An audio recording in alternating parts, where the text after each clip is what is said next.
Os voy a explicar un truco que utilizan muchos fotógrafos a la hora de hacer fotografías de aves volando para que siempre les salga perfecta. Es muy sencillo y no tiene ninguna complicación. Lo primero que vamos a hacer es poner la máquina en manual. Tenemos que mover tres parámetros: velocidad, diafragma e ISO. La velocidad vamos a poner la más alta que podamos en ese momento que nos permita la luz.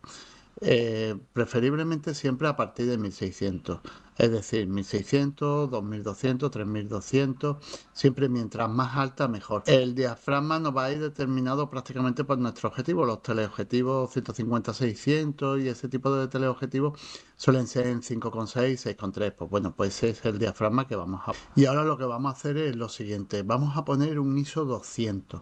Nos vamos a ir a la escena donde más luz haya y vamos a medir con nuestra cámara hasta poner el exposímetro en cero, calculando nuestra velocidad y nuestro diafragma y con un ISO 200.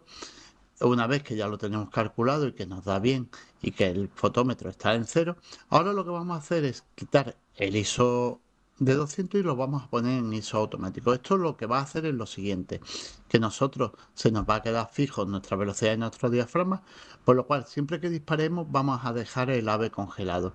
Y si nos metemos en zonas oscuras, pues lo que va a hacer el ISO es subirse. En vez de hacer una fotografía a un ISO 200, pues lo vamos a hacer a 400, a 600, 800, pero siempre nos va a salir bien la fotografía.